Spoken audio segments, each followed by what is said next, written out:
I don't know what they were smoking back in 2016, but the idea of a hacking stealth character that removes your abilities, it just doesn't work.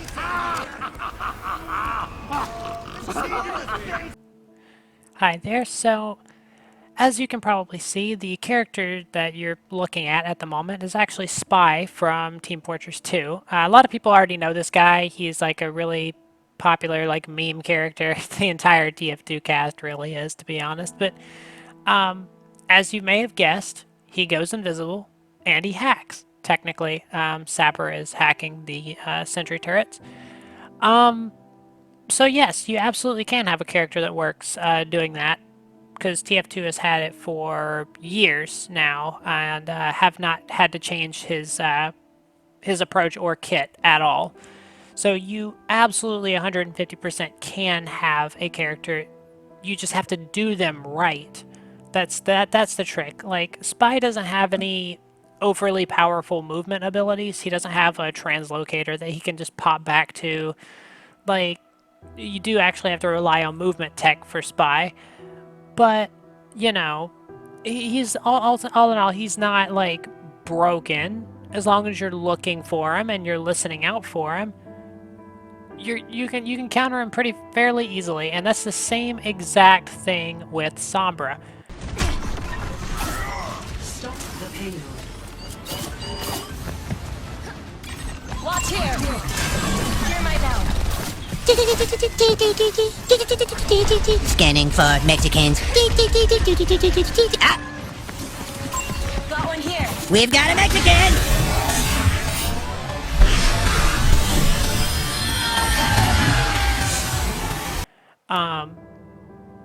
And that's always been the case with Sombra. You know, you listen for footsteps and you turn around and, you know, stop her from killing a teammate. So, yeah, no, and I'm not the only one that thinks that this is like an absolutely ridiculous rework, because, like, if you'll take a listen to what Flats says here. This is fucking dog shit. This is actual, like, gold Sombra gameplay. Yes, I mean my own gameplay, and yes, I mean the playstyle. This is actually some of the most dog shit changes I've seen in a very long time. Like, you know what's funny? People said at the last Sombra rework, on paper, it didn't look like it was going to be good, and then everyone played it and was like, you know what? This is actually probably one of the best reworks they've done in a long time. Yeah, perma-invis is a bit of a problem. Yeah, there's like, you know what I mean? Like, hack is still really annoying to play against. This is quite possibly one of the worst reworks I've ever seen. And that's just one top 500 player. Now, if we go into the Fitzy's first reaction with the new Sombra update, you'll see this. I don't know what the end. What?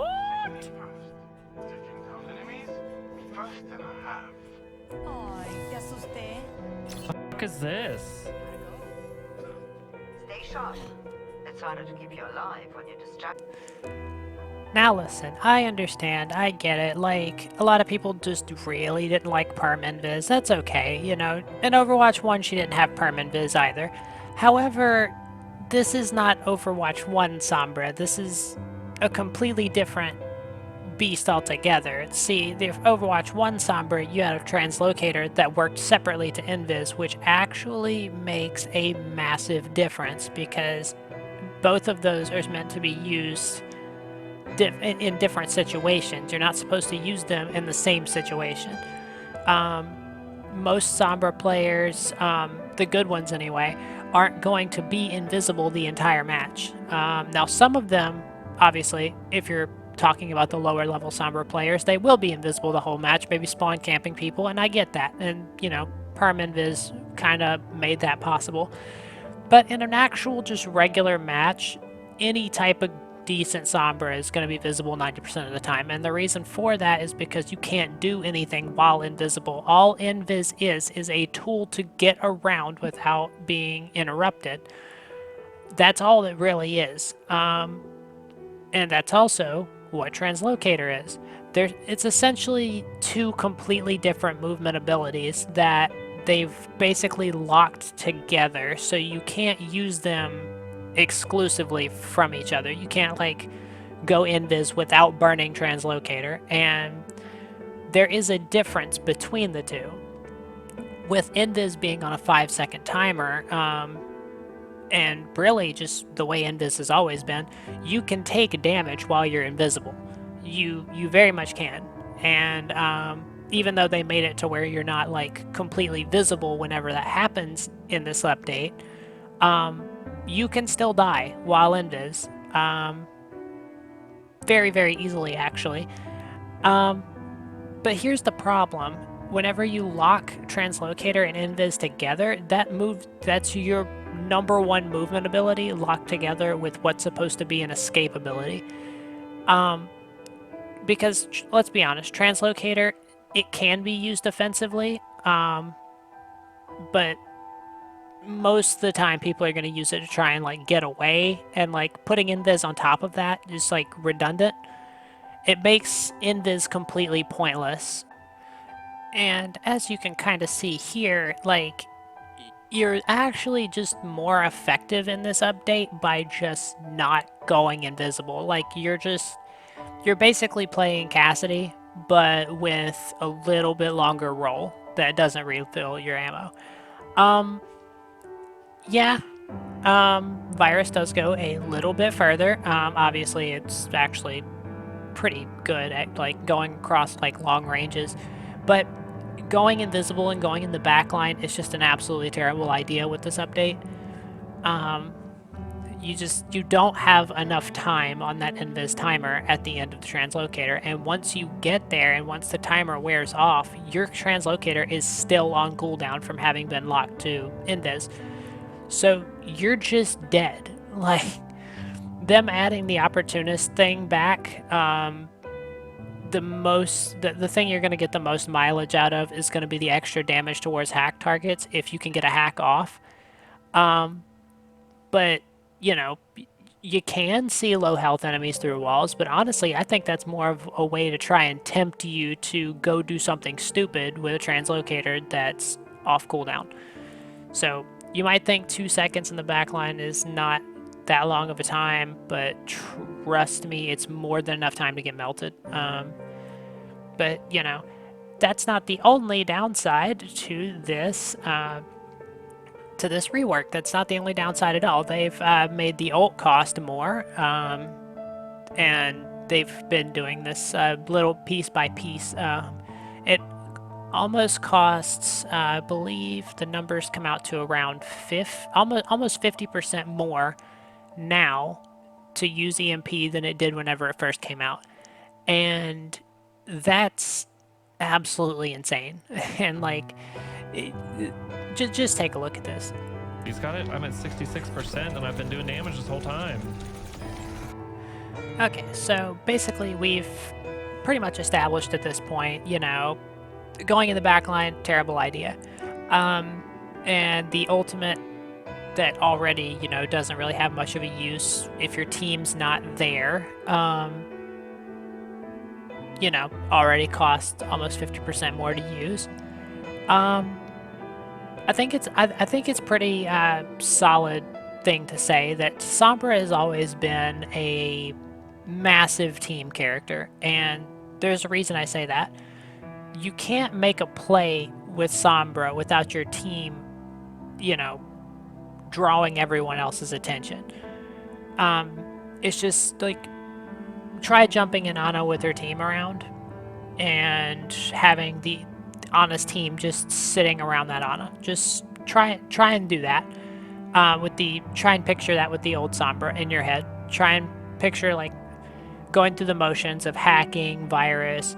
You would probably get stopped before the hack even completed by the entire rest of her team. Now, if they're in a team fight, you're probably going to get it off because everybody else is focused on the other team. Now, here's the problem with this particular update. They're trying to make Sombra into a frontline DPS. That's basically what they're trying to do. They're trying to make her a more independent frontline DPS, but there's a problem with that because her damage numbers and her abilities do not reflect that.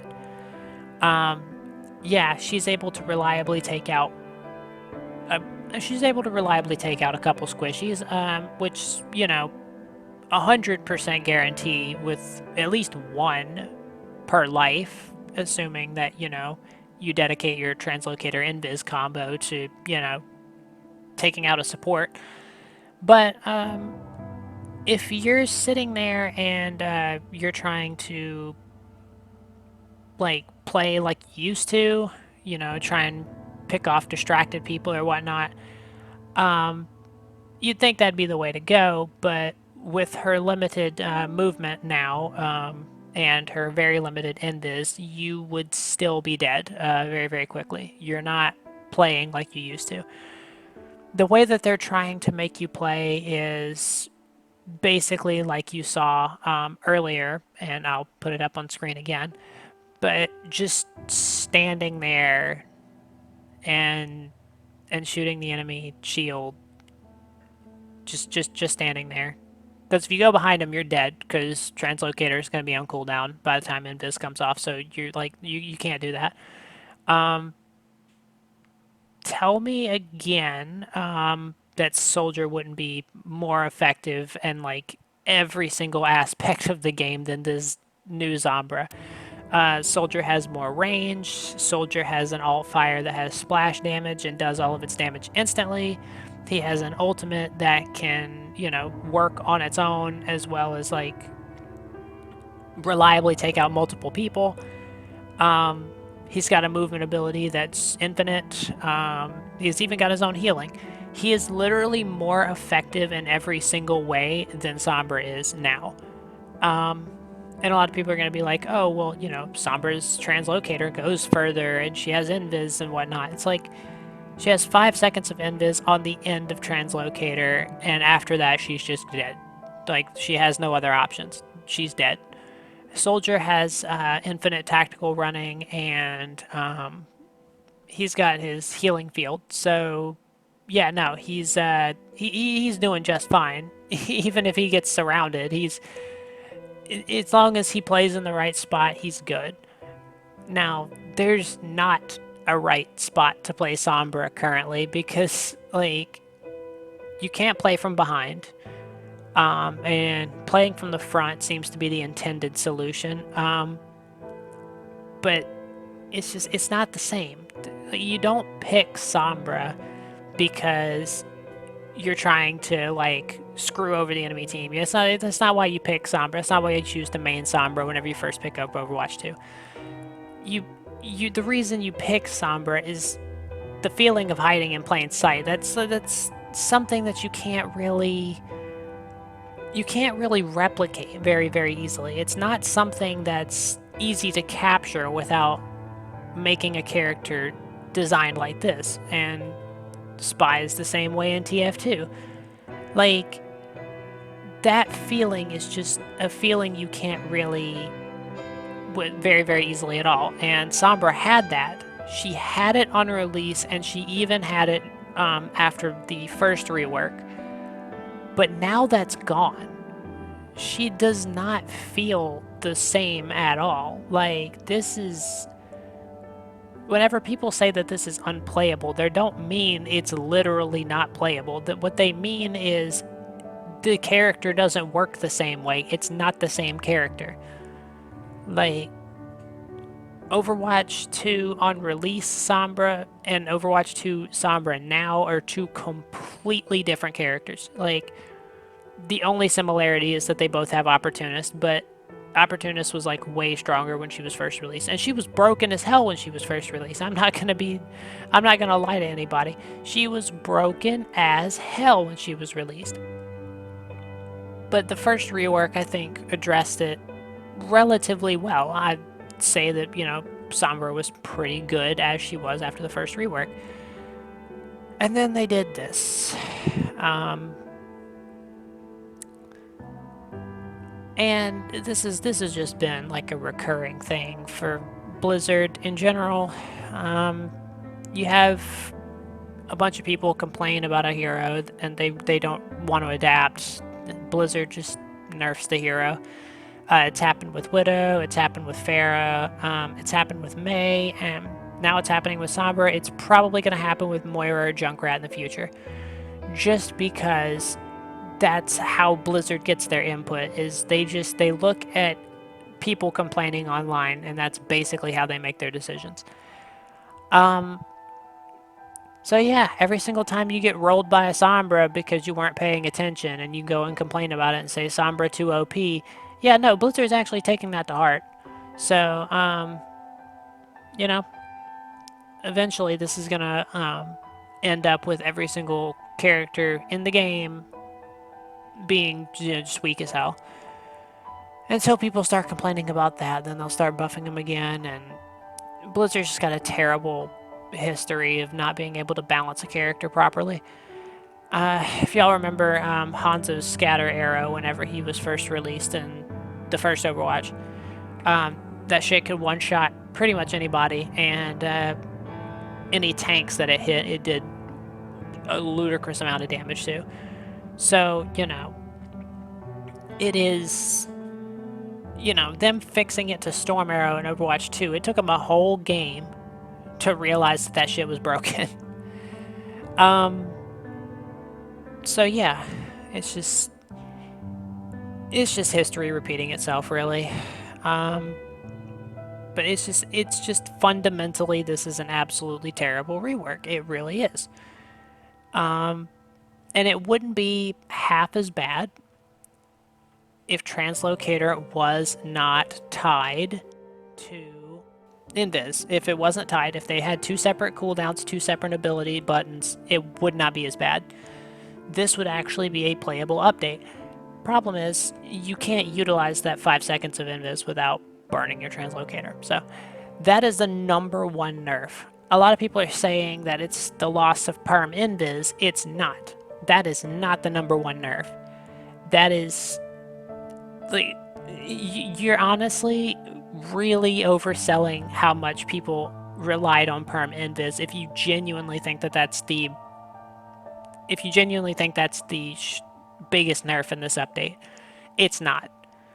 The biggest nerf is them tying stealth to Translocator. That was absolutely garbage. 100%. It's... Having that is just, it completely destroys the character. That in and of itself.